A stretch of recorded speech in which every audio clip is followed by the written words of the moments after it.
I'm Kiara. And I'm Tanisha, And I'm Kevlin. and you're now entering the sister chat. Welcome to Main Event Mamas.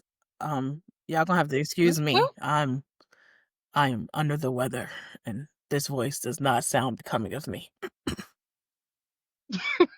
Well, it's just, it's your turn because they got to listen to Kiara's raspy, not cute voice for two whole episodes. So fingers crossed that we get you back on track faster than my pneumonia situation. Fingers crossed. So, um, and I'm excited to be coming back to you guys today because we're going to talk about something that is, I don't know if I should say stressful. I mean, it feels like it's a little stressful for me right now, but as we've mentioned to you guys, we're moms, and we're coming up upon this very like monumental stage in the lives of some of our children who are going to be heading to college in the fall, or at least graduating this spring. I was about to say it's That's senior year, very y'all. It's senior year. Yes.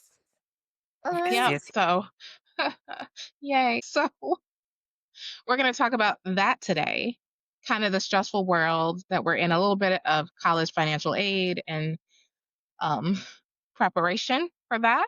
And then we're also going to take you on another journey that I think we all know pretty well, which is the journey of entrepreneurship, and give you some insight on some of the things we've done, we've seen, and of course, that we want to share with you. So hopefully you'll catch some learnings on both sides. You definitely have to let us know if you commiserate with the feelings that we are feeling at this time, because I'll tell you why in a minute. But before we get there, I want to remind you that this is your moment to hit that subscribe button, because how else are you going to be first to know when our podcast drops? I mean, sidebar, you could visit our Patreon and become, a member of the elite squad. That's also how you can, get it first. But beyond that, you got to hit that subscribe button on whatever platform you're currently on, whether that is the bell on YouTube or the follow on Apple Podcasts or Spotify or wherever you get your podcasts, right? So let's kick things off by giving our current state of union where we are. I think we got to, before we can get into all the things that are happening, I think we got to just start with where we are. And I'll start first and tell you I'm on the struggle bus. I'm near the struggle bus. The struggle bus is pulling me and my senior together towards the finish line, because there's definitely a lot of anxiety and lack of wanting to grow up on the side, which I get. I mean, you know, actually, I don't, but we'll get into that. So, how are you doing, Tanisha and Kevlin? I don't know. I'm not as stressed as you. I can tell you that because I don't know. I just had the conversation with him today about where he wants to go, other than the one school that's going to cost me $30,000 a semester. And he just looked at me like he wasn't quite sure. And I said, okay. And that was about it. So I'm not stressed. Okay. Cool. Love that for you. How about you, Kevlin? It hasn't been too bad. Ours is more of like a two-part process, where we are doing more of the dual enrollment out of high school. Oh, that's right. I forgot you guys. So, but I could talk a little bit more about that and how that process is going and going to be going forward, or the plan thereof, moving forward. The plan, we'll see. Fair. That's fair. I definitely get, there's a lot of parents who decided to do kind of dual enrollment, kind of shied away from it only because I did. Y'all know my son's a little bright. Okay, he's pretty brilliant, and I was concerned that he wasn't super interested in it, and it was just going to give him more to do. And then also, I don't think he was just ready from a maturity perspective to be on the college campus. So that's why I thought about it. But anyway, that being said, for me and many of us out there, this conversation brings up so much anxiety, and it just feels overwhelming. I think at this point in my journey, I'm like, ooh, ooh. But I think it's important, like you mentioned, it's a conversation. And I think to make sure it doesn't feel like a lecture and that we're all kind of in this together. So the goal is to get a sense of like what works for your kid. And I think that's why it's all great to have us like here talking about it. because I don't think that anyone goes in one particular, box. I think that we all have unique kids with unique gifts and unique challenges. So, the first thing we're going to talk about is the fit for college and how you find that. Because if you're like me, your mailbox is full of college flyers, brochures, letters, everything in their mama, mailers. I was like, y'all should just start sending him money at this point. Like, y'all just, it's a lot of stuff coming and going, in which, we have every single college from around the nation is reaching out to get your kid interested, which also can feel a bit overwhelming, I think. You have to consider like the college rankings, you have to consider the school sizes, the locations, culture, because I definitely went to two different colleges that had two different vibes, right? I had a city vibe in one case. I had one that felt like we was in a whole entire bubble, just a bubble in the middle of the hood. That's another thing. And then, of course, the majors and academic programs were different from my two different schools that I went to, for sure. So there's a lot to consider. But I think the first thing I kind of want to tackle is like, how did you, when you were growing up, think about this? I think that speaks to kids probably a little bit more, is like, how did you go beyond the brochure to kind of try to find the right fit for you? Or what do you think that kids nowadays could do to try to get a sense of it? I can go first. I think what I felt like worked, I thought college tours were cool. You get a sense of how it's like a day in the life of a student on campus. I think that's a good choice because obviously, if you've never been there, it's hard to tell whether you fit in or even want to go to that school. What the culture's like, what the students are like, what the teachers are like. So I think that college tours are a good um, choice. I did that personally, so yeah. I also Okay. did college tours, but I have a different perspective on that. But before I get to that, Uh oh. what do you think, Nisha? I mean, I definitely did college tours as in upstate New York. I didn't do college like Okay. I didn't like the farthest I went was to Rutgers, which was in Jersey, um, as a tour. And when I went to that one, I was like, "Oh, that's the one I want to go to." I didn't want to go to the one that was upstate. I was like, first off, I like snow, but I don't want to be in the snow all the time. Second off, all of y'all are going up here. That doesn't sound like a good time because some of y'all I can't stand. Third, because back then they were all fighting over one boy. It was just a lot Oh, happening, and I could tell you stories about that another time, but it was a lot happening, and I just didn't.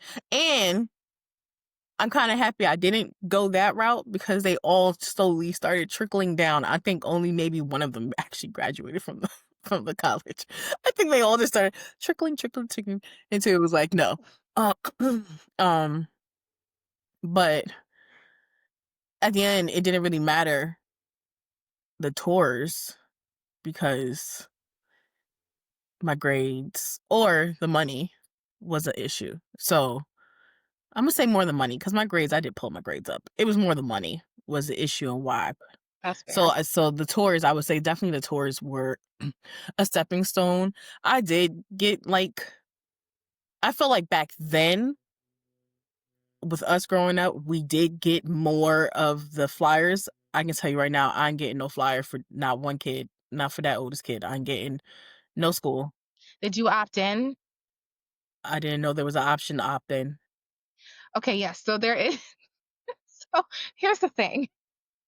There is absolutely an option to opt in. So when they do college board, like PSAT Oh, so he didn't testing, do that. and like, so that's Okay. why you're not getting Okay all then. the So that's stuff that's cool. currently clogging up That's my cool. I don't mailbox. want Yeah, that no. because it doesn't matter. He ain't gonna go to those. Anyway, go ahead. I mean, it did Sorry. it did make me feel good to get a Harvard flyer, even though I wasn't going there. It felt real good to get a flyer from Harvard. And my son also got one from Harvard, and I was like, I should take a picture I mean, I because, definitely didn't get one from Harvard. I definitely did not get one from Harvard. again, did you opt in to I the did take a flyers? PSAT and I think a SAT. So I guess, but I didn't get those flyers. I got Okay. the ones that I went to school, the school tours, and then I got Okay. random one. I got one from University of Miami. I didn't go there. I never went down there. I I mean, mean, that kind of they're the sounds ones who fun, gave me a but scholarship, but my mom was like, "But how much is college?" And I was like, your mom was smart. She was thinking ahead. Um, so the thing I want to bring up is like, okay, so the college tours that I went on, I only went on one, I think. And that's the one that I ended up going to school for. And I fell in love. Like it was love at first sight. They flew me out of there at Randolph. "Okay, they flew you. Okay, see, I would see why you would do that. Yeah, Yep, mhm." they flew me out there. They definitely spent a lot of time. They put me with two amazingly strong, brilliant women. I got to see what their lives were like, and it just felt cool, right? Like it was so awesome. It was like it wasn't even like its own sisterhood, but it felt like a community, right? Like, however, within like the first year and that about the first year and a half, I started to realize that it's like a relationship. They show you the first side of the face, but as you get there, you get to experience the other parts of that personality, and then you might discover that it's not necessarily the fit you thought it was. But I loved that school. I'm not gonna lie. I learned a lot from going to Randolph College, which, it was called Randolph Macon at the time. And I loved all the women I got to meet there. I loved all the experiences. I loved that it felt like it was like a liberal arts college. So there was so much opportunity to learn so many different type of things. But, I mean, would it have hurt me and gone a few more tours? No. I wish I had gone on a tour for I HBCU was for sure. I wish I I definitely had. was thinking that. I wish I had, like, tried that, and I was kinda disappointed as I started to wrap up my college career that I didn't get to go, to those kinda colleges because that experience, similar to how I felt like Randolph College gave me a very unique point of view because I didn't initially go to a co-ed college. So I was very structured into like my schedule, where boys fit in, where they didn't, studying, all the above, right? Which I think was good. But I also think that once I had learned that, it wouldn't have hurt to, go to Clark Atlanta or, when I moved back to Atlanta, go to Spelman or something like that. I just didn't. I went to Georgia State because I also liked the city vibe more than I liked being in the weird suburbs of Lynchburg. Just gonna be honest there. It Understood. was weird. It was weird. All right. So that being said, another thing I kind of want to bring to light was the academic program. So that's another thing I think is easy to overlook when you're on the college tour because initially the college tour had said like when I was looking at majors, I was like, "Oh, yeah, communications, duh," right? But I didn't know how many different things fell into communications. Like, I was like, "I don't wanna do broadcast journalism," but I did like journalism, so where does that fit? And then looking at the different components, it was very I don't wanna say basic, but it was very kinda broad at the women's college, whereas when I went to Georgia State, I was able to really hone in on the type of communications I was interested in. I was able to go from a mass communications major to a journalism major, right? I was able to become and pick up different concentrations, like getting my PR. I think I was like my minor, maybe. My minor was Spanish for a while and then turned into religion, but that's a whole nother story for another time. But then being able to hone in on the concentration of PR, that was kind of cool. And I think that if I had graduated at Randolph Macon at the time, then I would have had a hard time trying to adjust and figure out what I wanted to do with my career kind of later. Plus, being in the city, there were a lot more opportunities for apprenticeships and internships and things like that were just not necessarily available in Lynchburg and stuff like that. So I think all of those things factor in. I think it's easy to go like I thought about going to a Ivy League college, but cost was a factor. It was much more of a factor than I thought. I don't know why I thought my parents were rich, but they weren't, and that was real important and brought up as many times as possible. But I also think there's a lot of different things to think about. It has to fit your personality. It has to fit like where you want to be in life. Like, how do other graduates, what do their lives look like? I found out at the women's college that a lot of them went to grad school. I was like, what if I don't want to go? to graduate school. And that was another factor that led to me kind of leaving, was kind of like, I don't see myself moving into this direction, so I need to figure out a different direction, and that meant leaving that particular college for another. So there's a lot of things, but I definitely think, like you mentioned, campus tours were great. I didn't see any value in like virtual tours. I was connecting with the current students. I felt like, again, that's like a double-edged sword, in a sense, like they're going to make it their happiest, brightest, cheerful students. And I want to talk to people who don't want to be here sometimes. Like, I That's think a different I perspective. learned. I think I learned that the value of finding people who are like in the middle. Because if if you can like vibe with the people in the middle, then maybe it might be a good fit, versus the people who are like, I love it here, and you're like, I hate it after a year. So then, like, you know what I mean? I feel like it could be a 360, which is maybe what happened to me. I will not confirm nor deny. But I definitely learned that there were other things to keep in mind. So that being said, like, if you are out there looking for a college, do all the things. Like, try to talk to graduates, try to talk to people who are on campus, try to visit the campus. Know that that is not necessarily going to be your experience, because we're all different. And I think it's important to mention that.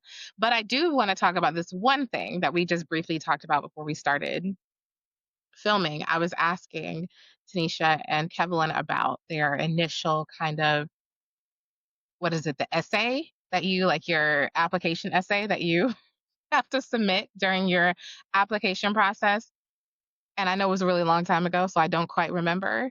But I definitely think there are tips to having a good essay versus having one that maybe may not uh, make the fit. I know Tanisha said she didn't have to, so shout out to Tanisha, because I definitely remember having to write at least one or two, and get recommendations from your teachers, because that was, fortunately, I had teachers who liked me. I feel bad for people who, like, you don't talk to your teachers. You better figure it out. That's another thing I'm dealing with the boy child. I was like, you better figure out who you need to talk to, how to get these recommendations, and then like what your essay is going to be on. I think my essay was about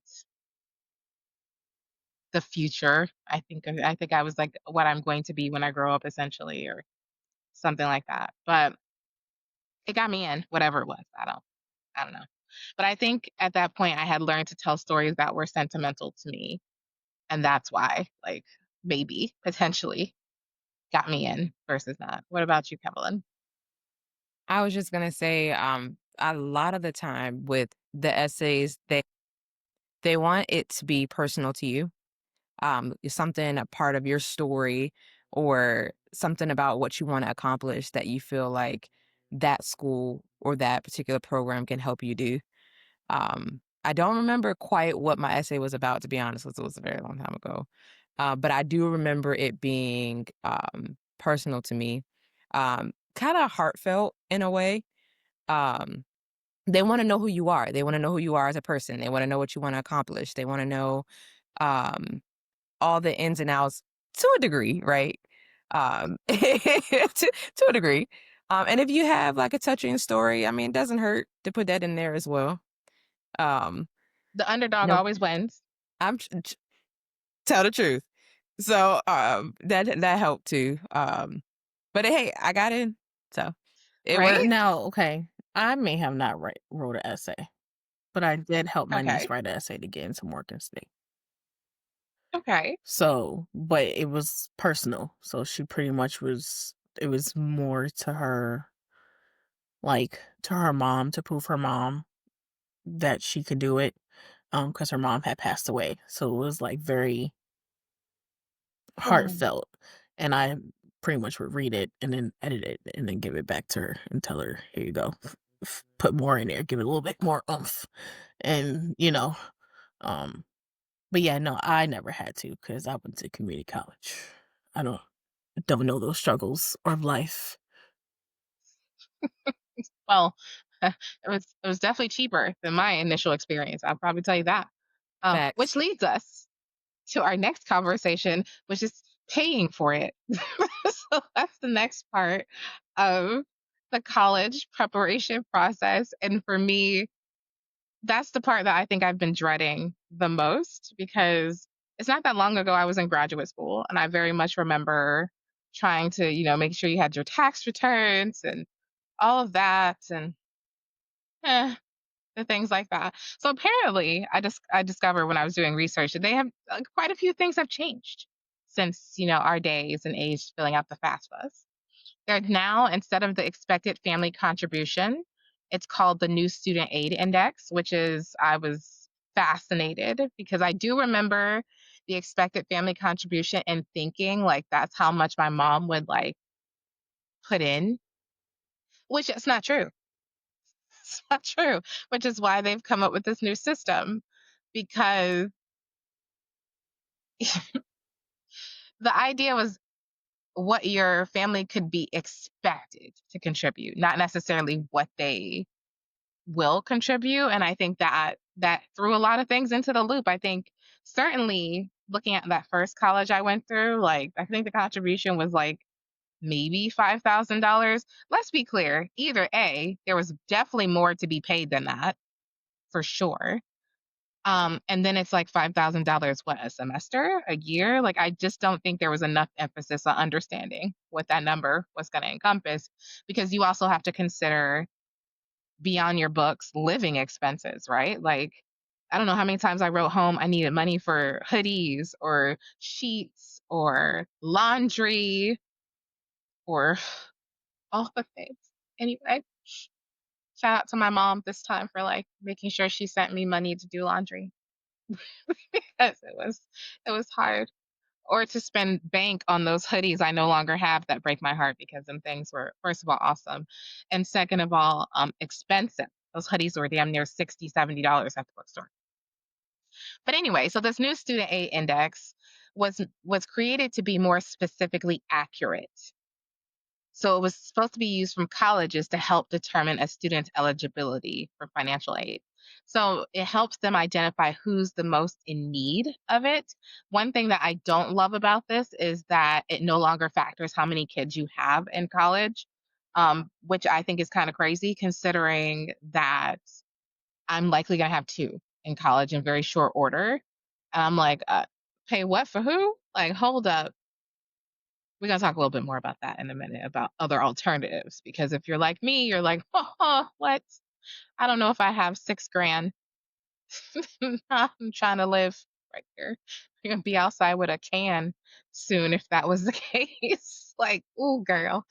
But they also have another thing that they're doing. So I know back in the day, we used to have our parents kind of sign off on it. Now they have this new contributor terminology and a FSA ID, which is a unique username and password for each contributor. So in the past, I remember like my parents just signed and that was kind of it. But I also remember like talking to my husband, and when he was in school, his mom never signed anything. So he had to go off himself as an independent kind of person, which made things a lot harder in the process. But the reason why they do this is so that everyone is required to provide their own financial information on the FAFSA, and it gives you consent to share that information based on your ID. So it does make it cleaner at the very least. So there's that. Another thing I learned, didn't know that was a thing. And then lastly, I want to talk a little bit about the IRS direct data exchange. Back when I was doing the FAFSA, there was a retrieval tool in which you clicked it and your IRS information, much to my mom's chagrin, went over, but she did not like. She did not like that at all. But now they have this new system that's supposed to work much better. It's supposed to be more accurate, less prone to errors, because I'm pretty sure some of that was not correct. And then, your financial information will be reported correctly, and therefore, hopefully, you get access to funds that kind of help you pay for it in a much more appropriate manner. So, let's talk alternative funding because, yes, alternative funding. I mean, loans are one thing, and we're going to get into that a little bit. But I also think there's other things like scholarships and grants that we don't spend enough time thinking about and don't spend enough time looking for. And I think it's a good time to start anytime to start looking for that information. So I kind of want to tap you guys in here and talk a little bit about alternative funding, like some things that if you have a kid coming into age right now you would want to look at? I mean, I know I've been looking into grants just because he wants to go somewhere that's a little bit more expensive. However, I've also been looking into alternate schools and degrees and certificates Okay, that will fit more in the budget where I don't have to pay for it. I like this. Because I I like to look at it from a you can get the same amount of education without all the extra fluff just because. And uh Mhm. I want to tap into all of the things that you can get for free, Amen. then find something that is like, because I ain't gonna lie, for a very long time, once my niece went to Morgan State, I was like, well, maybe you should go to a HBCU. We should. And he just looked at me, and at first he was like, yeah. And then I just asked him this morning, and he looked at me like, oh, and I was like, you don't want to like party your first year? You don't want to like, he just looked at me like, no. And I was like, Ma'am. whatever. I get it. I'm trying to. But this also speaks about how each kid is different because if we ask the girl child would be like, where? Party, Well, party, we're party. going. How are we gonna do it? Maybe she needs to go to an all girls school because Lord, There was plenty of partying. I'm not gonna lie. It just was done in a different manner. you know what? I'm not gonna. We're not on the confession booth, so I can't. Because my brain. Nope. Anyway, There'll moving be no on. confessions at this time. Don't think I won't tap in a week and a half in confession booth. Anyway, um, but I'm definitely looking into grants. So I think it's really. I think that's the one thing that people forget, and even scholarships. There's some scholarships that you don't have to write essays for that you can actually probably get.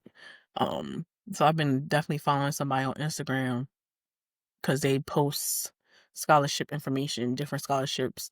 Um, and I've just been saving the ones that seem like it's more beneficial for him. Just so then we know. But hopefully, I mean, I'm not sure what the change in the FAFSA form that you were talking about, how that's really going to affect me, because I'm also supposed to go back to school. So, that may, I don't know, that may be an issue if they're not counting both of us in school. But hmm, Not an expert on this I by know, I any know, means. I know, I know. So I have to So, definitely look further into it because last year when I filled out the FAFSA, it didn't have any of that information on there. So it's definitely new. Um, but yeah, that's my take before my voice goes out. Okay. all right, So, Kimberly. yeah, you're fine. As far as the big thing has been to keep your grades up, right? Scholarships. Scholarships, scholarships, scholarships. Because there's a lot of and also too, there are a lot of scholarships that are degree prone. Yes. So based off like what degree, like her, she wants to be a nurse. So Ooh. yeah, so there's a lot of different options there. I know we're going to talk about it alternatively later, but there are other means to be able to, because she's dual enrolled. So going into it, like there are some high schools that are paired with a certain college. And if you dual enroll, then they will contribute, like they give you scholarships and different things for going to that specific school for that specific degree program. Um, which is what we were looking into for her. So that's an option as well. For those that maybe, their kids are going into those grades, just an option. I mean, if you want them, if they're mature enough and you feel like they can handle it, um, let them dual enroll because there's a lot of different opportunities for them degree specific when they do that. So it's just option. Yeah, I didn't know that actually. Forgive me, I was a little confused on how he would get from one campus side to the other too. That was like how we gonna get from um high school to because driving is not a particular thing that we do at this house at this age. That being said, yes, I definitely think scholarship and grants are going to be some of our main focuses moving forward because grades are such a good thing, but also, like you said, because of the opportunities. He wants to go into technology. So I know there were a lot of STEM specific scholarships I don't know how that has changed based on kind of the diversity changes that we've seen in the U.S. at this point. I know a lot of colleges have had to take some steps away from that, but I also know that there are some states that offer, reduced tuition for staying and stay, or even at sometimes like free um, tuition, which I know North Carolina has a program similar to that. I know like there's several other places. I think I read somewhere in New York that you can go to community college for free, which I was like, what? It's one of the reasons I did pick North Carolina as a place was to see the changes that they were making in education focus, especially in technology, because this is becoming a big hub for that as well. But there's other things you can do, which, we may or may not have also done, which is taking on jobs to help pay for that. I know that for me, I definitely had three, I know we've had this conversation, three school jobs at one time to help pay for my education. And then eventually I moved on to just being an RA, which was also awesome, but my particular program did not offer free room and board for that. So that was another thing I had to kind of combat too. But, there are some pros and cons to working part time or full time or trying to take on a side hustle while you're in school. So I want to talk a little dig into that. What do you guys think? What are some pros and cons? Something you think you would do? Did you do it? Well, I'll start. I didn't pay for school. My mama did. She used a credit card. But also, I went to community college, so it wasn't like, I think at the time it was like $1,500. And I feel like that's like a drop in the bucket right now. Like, drop in the bucket. Not a drop in the bucket. Compared to like going to like What it if I looks actually like, went to yeah. Rutgers, can we imagine if I actually went to Rutgers, how much You might have I been in trouble. probably would have lasted a semester and then it'd be like, peace out. No, I'm not saying because of my grades, it's just because it'd be cost too much or whatever. Yeah. But so I did apply to do the what's that? What is it called? What is it called when you working? Work There you go, study? thank you. I did apply to do work study. I didn't get picked for it. Because I couldn't get financial aid because my mom worked for the state, but Oh, I got okay. like a subsidized loan. Which one is the one that you don't have to pay Yeah, back yeah. until you graduate? Is it subsidized or unsubsidized? I don't know. I got one of those. Don't ask me. I did not know enough about that and still don't I to still this don't day. know. But anyway, she got that because I didn't get approved for work study to Okay. help because I was trying to work in the bookstore. I was trying to be in bursar. Like I was trying to give me a little, to help pay it. So she wasn't fully paying on it. But I didn't get that. So I definitely got the loan. And like I said, she paid with her credit card. Did she get in trouble with her husband about it? She did, but she didn't care. Well, she was investing in your She future, was. so And it was her choice too, because she could have let me just go away and try. Because I think I even got a scholarship for Rutgers. I'm not sure how much though, but I think I did. But I think my mom also had PTSD because one of my brothers went to Rutgers and failed out and didn't tell her and kept saying he was going. But I don't know if he had a scholarship. I don't know if he had a scholarship or okay. not, but he definitely lied and told my mom that he was still going. So I think my mom got like, you ain't going to Rutgers. This not this is not gonna happen. She's like, I can't I can't trust y'all. trust y'all. But hindsight 2020, she goes, what if I had let you go? Maybe you would have finished. I said, now we will never know. Right. Or maybe dad should have let me go to NYU and then I would have forced you to finish. But like, I don't know. You know, Maybe we would have had a whole we could different talk life about that choice. all day. How dad did not want it because I was the party person. So technically, if we went to HBCU, I don't know. But you know what?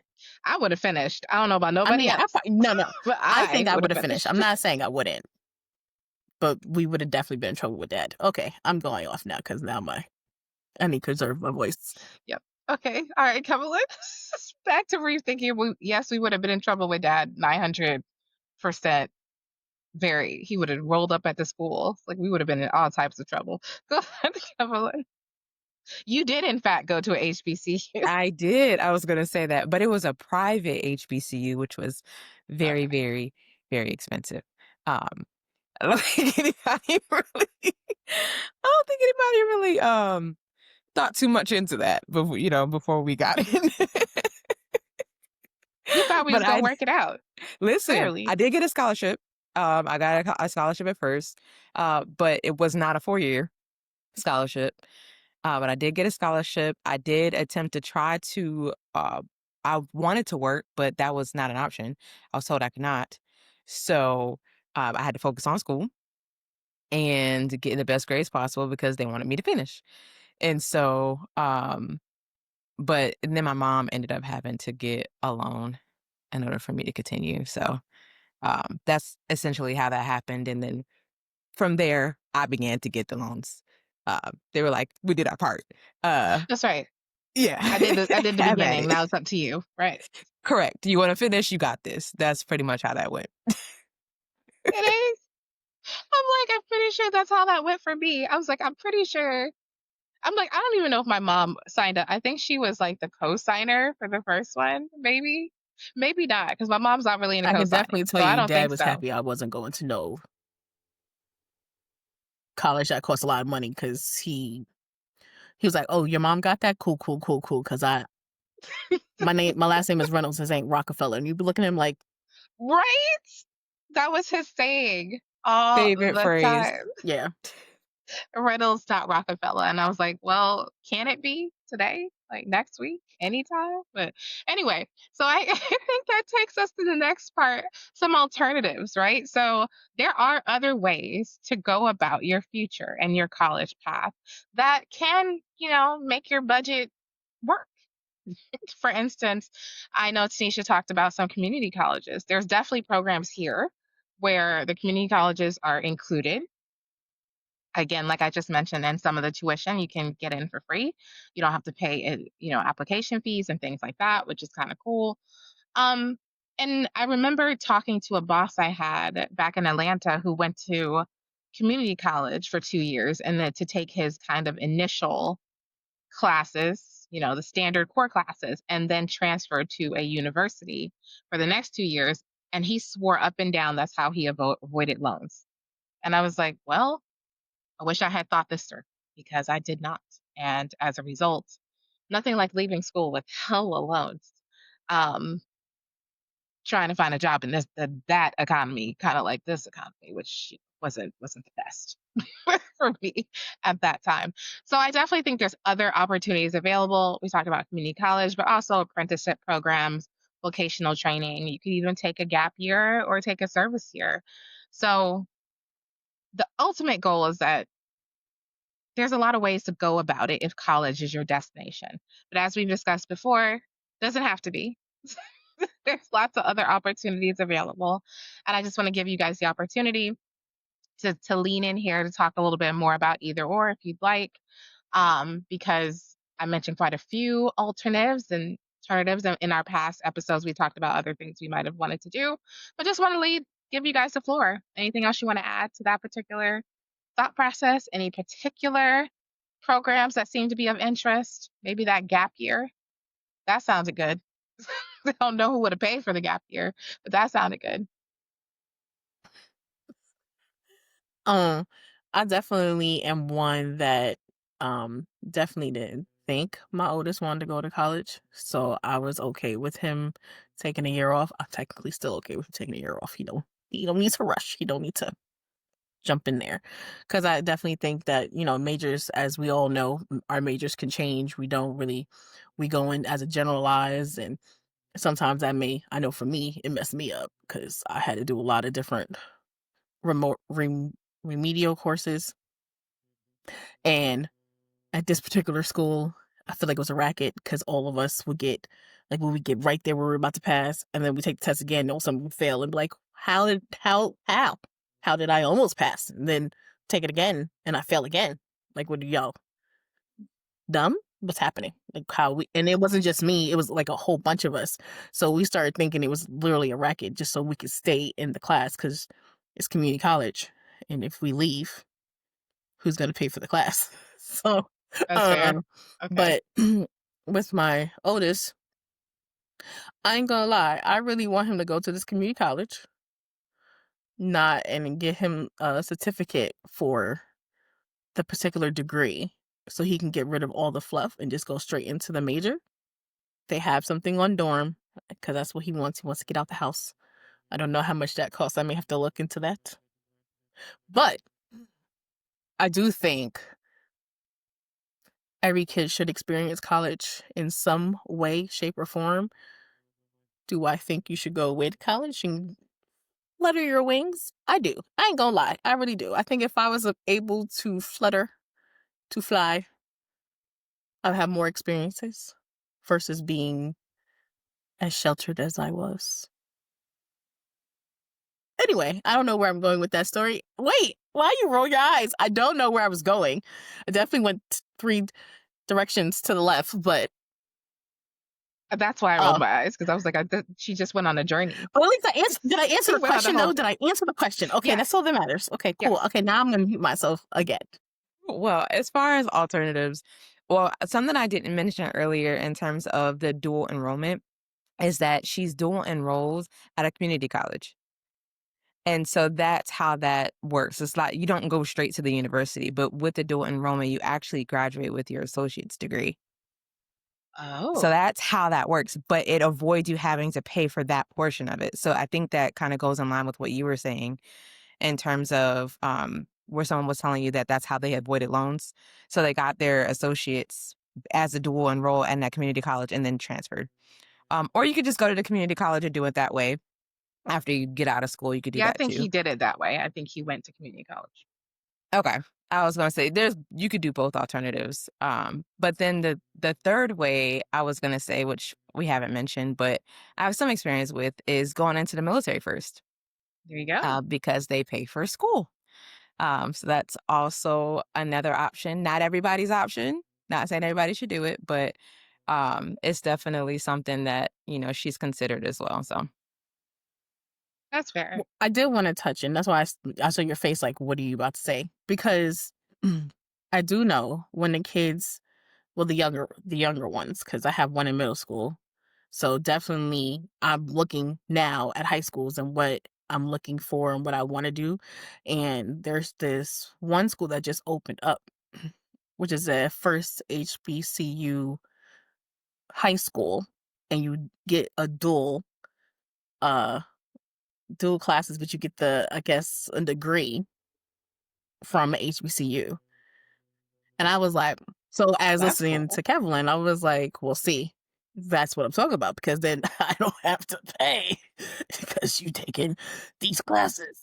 You do have I 4 children. mean, I but understand. if I can I get them understand. all in the same school, that saves my life a little bit. I mean, just a smidget. Yeah. And then too, the oldest did have that one for one of his art classes. He did. So then let me ask you this, Kevlin, because up here that he did have an art class that was from one of the schools, a college, that he would have got college credit for. But I did have to pay, which I didn't care about paying because it was like $50 or $75. It was something crazy. And I was like, sure, if he's going to get college credit for it and he is less, did you have to do that for your girl child? so we had to pay for books. Oh, Yeah, but the actual tuition itself was covered. yeah. Yep. I mean, And there's I know other that's ways to different save every money state, too. but yeah. Yeah. I was gonna say there's other ways to save money. Certainly, we didn't talk about the military, and I think that is also a viable option for a lot of people. I did have a lot of friends who decided to go in the military and also therefore have no loans. So I definitely understand that wasn't a cost-effective way for a lot of them to kind of, proceed that path. And I don't begrudge anyone their decision. Like at this point, whatever you decide to do, it's whatever you decide to do. That being said, the truth is having a college degree does not also make a career. So I think it's important to emphasize that with your children and to do as much as you can to drill down into a path for them to reach their goals. Because as we've all kind of experienced, sometimes you can graduate and not go directly into what you went to school for. Like me, I was in insurance for 6 years, not any kind of journalism or communication. Before I decided to switch over. There's lots of opportunities out there, but it's important to have flexibility and adaptability to get through the process. Okay, great. So, this next part, as we mentioned, part two is about entrepreneurship. All three of us have either started a business, this, in fact, is a business, worked in the business, learned a lot about entrepreneurship in general. But I actually want to talk about first how accessible that is now, especially now that everything's in a digital kind of format. We have a lot of opportunities. So it's easier to start a business at home. So I kind of want us to talk about some of the ways that you can start a home business. Let's just kind of throw that up in the air. And I'll start with one of the things one of my friends actually shared with me. And I think, Tanisha, you were interested in this too. Doing kind of like ebooks or coloring books and selling those things on Etsy, which I thought was super amazing because it never even occurred to me. But a friend of mine started doing it and it's selling like hotcakes because Homegirl is quite talented. So, what are some other ways that you guys have seen people get to their entrepreneurship journey at home? I mean, I can start because our sister Kevin has an extensive, she's amazing entrepreneur.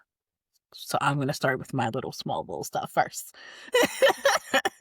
But definitely me baking. I started my cupcake business about over 12 years ago. And it's definitely seen as it's downs and ups and then downs. um I thought she was going to start the other way, but I okay. meant to say it that way, but that was the first thing that popped in because it was down. And when I say it was down, it was like shut down. Like I still say I had it, but it was like Mm. because the up Mm-hmm. because ultimately the I think sometimes as entrepreneurs we don't sit here and always realize the cost when we start doing it, especially when I started the cupcake business. I did not really think about the cost. It was just more so like I want like people talk about my cakes, people talk about how good this stuff is, and I really wanted to bring that in light. I even went as far as going to try to go to culinary school. And then I went, nope, not actually not happening because even a trade school is expensive. Why? Not quite sure. It's, Oh, you would have been awesome in a culinary I school. know until they told me it was going to I cost me agree. $30,000. And I was like, if I'm going to pay $30,000, I might as well go to vet school because y'all tripping. That's why I didn't do it. Okay. But I definitely did think about when I went to another community college to dual major in vet tech as well as culinary because they had it there. But then I got pregnant and then that life happened. We can talk about that another day. But um so yeah, so that was the ups and the downs and me restarting it now. It's still trying to accommodate for the cost because you want to make new items, things that you never made before. But to have all the ingredients, that costs. That It changes. does. It does Um, cost. but definitely even just tapping my head into trying to do the coloring book, but doing it a different way to make it different, to make it that's the other thing I think sometimes being an entrepreneur is trying to put your business out there and make it also different and make yourself marketable that people want to buy from you versus going with the other person. Like you have to make it easy. Like even like with my cakes, my price is a little different. I try to make it in between if you went to the store and you bought it and if you went to a bakery and you bought it. Make those prices different so where it's like I'm somewhere in the middle where it's like, you know what, I'm Mm-hmm. gonna spend an extra dollar or two to get it from you versus getting some Right. store bought thing. So I think that's the one thing when you go into entrepreneurships, the cost. Sometimes the cost is not it and you don't think about it. And then just trying to keep the upkeep of it. Uh-huh. Did I answer the question? Yes, you did. Okay. Fine. All right, Kevlin. Spotlight's on you, Miss Entrepreneur Guru. Mhm. Oh my goodness, y'all would start off like that. Um, my experience, honestly, in entrepreneurship has been I've helped individuals start businesses, and I've also started two of my own, but mine has been in the realm of real estate. So obviously, being a realtor, running your own company, running your own team, there's a lot of different ways that you could go about making money as an entrepreneur in the real estate industry. Um, and I've kind of delved into a lot of them.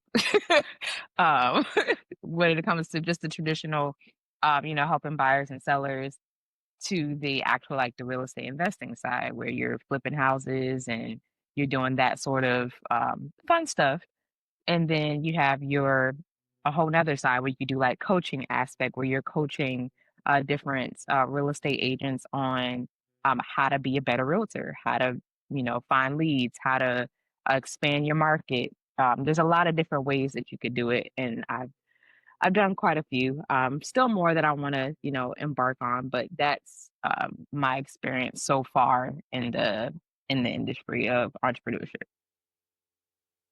Well, I mean, don't let I'm her about to say she's downplay the downplaying brilliance. she's downplaying the hell out of herself. I don't know what the hell's going on over here. I mean, Yeah, I don't know either. She's quite talented. And I have been an entrepreneur for a long time. I think I started my first kind of freelance business out of necessity because I had to figure out how I was buying school supplies, and so I started a proofreading business, ran exclusively through Craigslist for a while there, and then went to graduate school and started a social media consulting freelancing, which just kind of happened after like one person and then another person and then another person, and then you just kind of pick up clients along the way alongside a full-time job, which is challenging to say the least, and we're going to talk about that shortly. Um, and it became more about like now it's kind of morphed into Pen to Perfection, which is a copywriting, social media, and PR company, and we do everything. We do a lot of content creation, we do a lot of social media management, we do some PR work, we do award submissions, we do bios, we do executive thought leadership, and we are just now getting into podcast content creation as well. So, ton of experience in entrepreneurship, but coincidentally, all from my house because I had no choice. And when you have children, you have to get real creative. But I definitely have seen different things I want to think about. There's a lot of AI assisted things that we can do now. A lot of content creation is AI assisted is really impressive right now. So if that's something you're interested in doing, it definitely is a lot out there, a lot of opportunity. You just got to get after it. But like Kanisha said, there are some challenges to getting out there for entrepreneurship. Definitely so many sometimes. The ingredients, time management. But I also think one of the best ways to overcome some of those challenges is by really reeling in on your motivation for why you want to do something, right? I feel like I always tell people we all have the same hours in one day. So you just kind of decide how you want to spend it. So often when you're like, I don't have time, I don't necessarily think it's that you don't have time, it's that you rather use that time for something, right? Yes, we're all going to sleep. I mean, there's just some things we can't get away from, but there are the same kind of amount of hours in a day, and whatever you enjoy and give your time to is what will, or hopefully will, give you some kind of reciprocation back. And if the case of it's business, there's a lot of learning that you have to do along the way. So the why, I think, is the most important part of the business. I think the way you do it, your strategies, all that, incredibly important. But the why is what powers you through all the hard times and the struggles and the obstacles that sometimes are in your way. So I want to dig into that a little bit with each of you guys. I've told you guys where my why started. I needed money for school supplies at that time because there was a lot happening, and that still sometimes is the case. It's changed a little, but before I get into what's changed for me, I'd love to talk to you both about your motivations for becoming entrepreneur? Who wants to go first? We want to start with, oh, we're starting with Kevin? That's what we're doing? Okay. I can. There's a lot going on in my background right now, so I apologize. Okay. But essentially, I started It's not gonna entrepreneurship tell what's been going on in because my background, so you are fine. oh, I went Yeah. into entrepreneurship. Hmm. Obviously, we're moms, right? I wanted to be. I've always been in careers where I was always um busy out of the house, where I couldn't bring my kids, they couldn't come. Like, this was a career field where they could come with me if I had to. If I had to bring them to the office, they could come to the office with me. If I had to bring them to showings, hey, sometimes that's how the houses got sold. The baby sold the house. Okay. Um, but it Yes. was a way, it was the flexibility, honestly, is what I'm getting down to. That entrepreneurship allows for you to have that a lot of traditional careers don't. And that's why I stuck with it for so long, even in the hardest of times.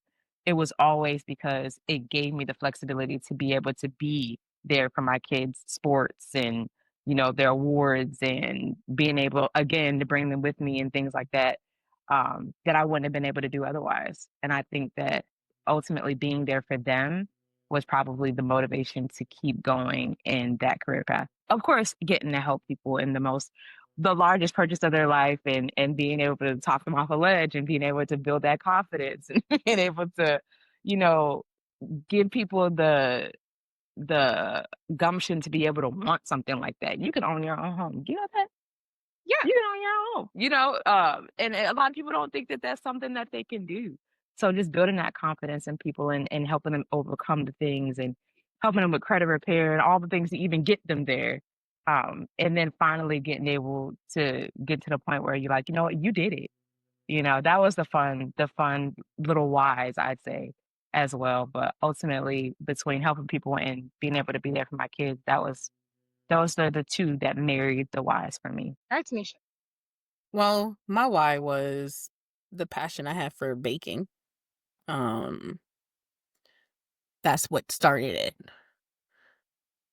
But my whys now is pretty much equivalent to what Kevin said. So I can be able to be as flexible as I can for me to be able to be a better mom, as in the words of being there for them, because it took me to lose my job for one of my children to tell me, "Oh, I'm sorry you lost your job, but yay!" I'm like, "Whoa, wait a minute, why? Why is it I yay?" definitely didn't get that feeling. But why yay? And it was like, because you weren't always. And I was like, I thought I came to your mate and like, yeah, but we wanted you to be like, and I was like, you know what? I get it. Because there's some people out there who parents show up for everything, doesn't matter. And the kids do see it. So if I can make that a reality, cool. And on top of that, what I'm doing now is also incorporating them, as in trying to help build them up as well, and using their artwork and using the things that they have that makes them, because ultimately them makes me. So I guess technically still passion, but also out of necessity, and as well for me to just be a more involved than I thought I was mom. Mhm. Yeah. I mean, I definitely understand both your point of views. For me, it's kind of married into a lot. Like I said, it started with just necessity financially, but then I really kind of wanted to lean into the strengths. I feel like I have a lot of talents that I use for other people. And I didn't realize that I could also use them for myself. So in terms of being able to create stories, I like to consider myself a storyteller, and I like very much to help people create their stories. Right. So if it's writing an award nomination or a bio or doing their social media, I feel like I get to tell their story in a fun and a unique way. And in particular, for a lot of women, I think I've seen a lot of them struggle to tell their own stories. and not feel like they are equivalent to some of the things that they aspire to, and finally being in a position to show them, like, look at how amazing you are. There's so many opportunities out there. So I definitely think it morphed from just financial necessity into like a passion to be able to tell people stories, to be able to help them achieve goals, to be able to provide um, unbiased quote unquote support. Because obviously, if I'm working with you, I'm 100% your cheerleader. So that's my thought here. So all right, now we can talk about the struggles because there are many. There are many. So we talked a little bit about time management. And for me, I know it's a balance between a side hustle, my mini businesses, my family, my life, the podcast, grocery shopping, and also laundry, right? So it's a immense amount of balance of trying to be there for everybody. But not just that, there's also challenges of fear, right? Like what if you fail? And sometimes that stops you from moving forward. Tanisha and I talked a little bit about that about main event mamas. Like, oh, what if no one cares? No one likes it? So that was definitely one thing. And the last thing is something else I do think Tanisha mentioned. What's finding your unique like selling point? Why me? Why work with me? Why pick up a good I sell versus someone else? So those are all like common challenges that everyone works with. Can you think of any other ones that you guys think are also ones? And how would you think about overcoming some of those challenges? Well, persistence, not giving up on yourself, because it's always easy to do that. I'm I am so good at that, when it comes to just me by myself, and just trying to also balance life and time management, which I suck at. So, it's one of those things where you just have to keep pushing through it. Like, doesn't matter. Just like I said, like, my cupcake business, I've been doing it for over 12 years, but it's definitely been down over a period of time due to finances, due to the not the need, but even like my clients kind of like went down because I stopped. So whatever clients I was building, they kind of like dwindled away in essence. And also trying to challenge yourself. So if you are feeling like you're not challenging yourself enough, maybe pushing yourself a little bit harder to truly believe that you're able to do it. Like I know I can do my cupcake business and how I want to do it. And there's so many ways now to be able to get your business out there versus over 10 years ago, over 12 years ago.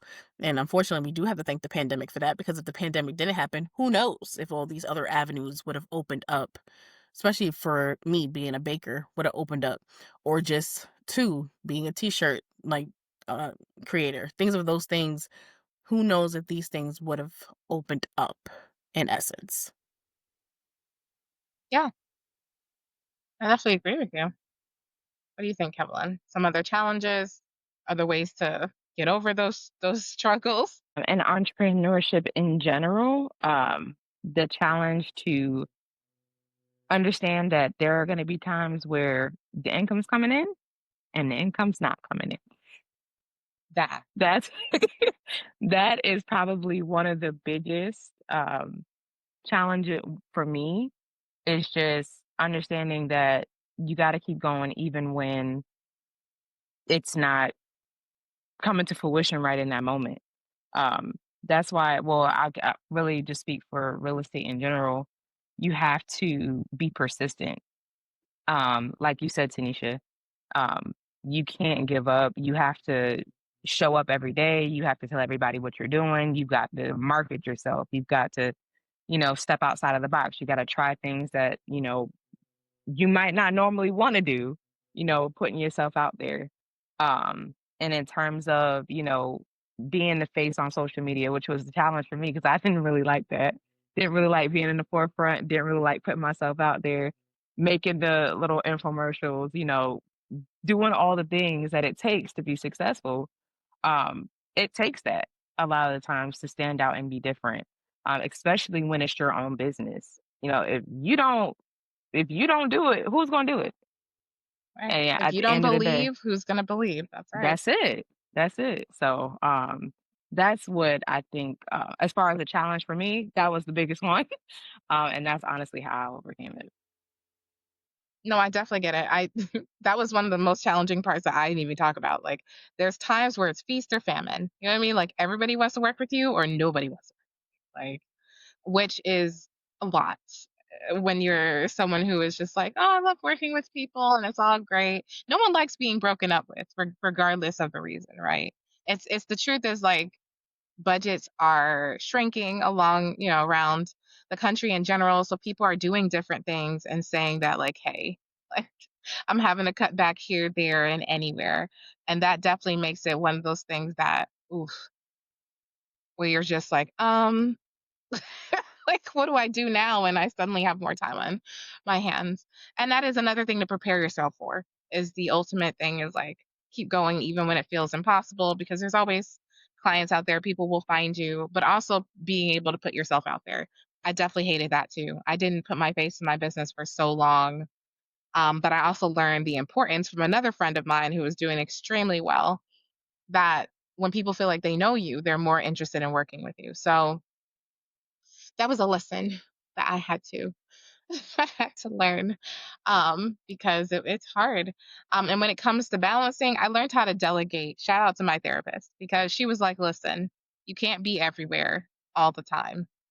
So you really have to learn how to delegate things as you can and empower other people along the way, empower your kids, empower your spouse to just kind of pick up some of the slack because you're doing more than your typical duties. I think it's really important to continue to balance yourself. A lot of business owners work and work and work themselves into the ground. It's really important to find that balance and also look for resources to help you so that you're not overworking yourself or making yourself sick or anything like that. Ultimately, I think the best advice I could give anyone who's interested in entrepreneur, start small and be prepared to evolve, right? Like start with what you have and continue growing and changing. Learn about, the different tax codes, the different opportunities to separate your business in LLCs or S corps or other types of tax options for you. Learn and grow, and then find you a network. Look, there's a ton of small business opportunities and groups around. Alignable has been a really great network that Kevin introduced me to, is just getting to see how other people are managing in your local community and across the nation. And the membership doesn't cost anything, which is great. Always a fan of having people you can work with and you connect with. So ultimately, today we talked about a lot, right? Like we talked about, oh, girl, preparing these kids for college, going through senior year, struggles, trying to figure out how you pick a college, whether it's your best or your worst option. Do you like environment or culture? It's a bit of a toss up on any given day. There's nothing certain. And so you really just got to get out there and take a chance, which we talked a little bit about college, and to think that there's other opportunities available to you. Your result doesn't have to be college. There's lots of other stuff you can do. And then as we talk about, one of the things you can do is start a business, right? That there's no age limit on that. So you can start a business and, watch that grow. When at first we just said start small, but also just don't be afraid to fail. You can try again and try again until you get it right. So I think we talked about, like I said, ultimately a lot, but I want to remind you that if you've enjoyed our content today, that we want you to follow us on all your favorite platforms. We want you to like and subscribe. But also, we want you to follow us on Instagram, on Facebook, on TikTok, on Threads, on X.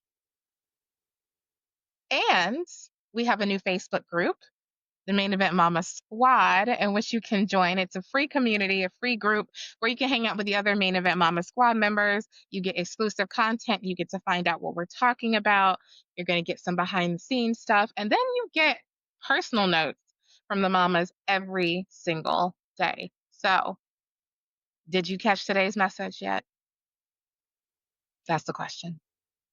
But where can they listen to us, Tanisha? You can listen to oh my God. You can listen to us on iHeartRadio, Pocket Podcasts, Apple. Apple Podcasts, Mm-hmm. Spotify. Mm-hmm. Mm-hmm. And Amazon Audible, Amazon Music. Oh, and yeah, YouTube. Yeah, That's I it. think you said that. Yep, Yep. YouTube. Mm-hmm. Mm-hmm. Yep. Yes, and you can also catch our information. Anything you might have missed is on our Main Event Mamas podcast.com website. There you can find all the content that, again, we just talked about. But then, even more, you can leave us a voicemail. You can join our mailing list so you can be on our first newsletter when that goes out. And you can catch our blogs because I'm always talking about something. So you definitely want to clock in and see. We had a few blogs this week. We talked about our takeover of the Humble Roses, which was an experience. And then we also had a chance to talk about our new Patreon, which I do not want to leave without telling you guys about this.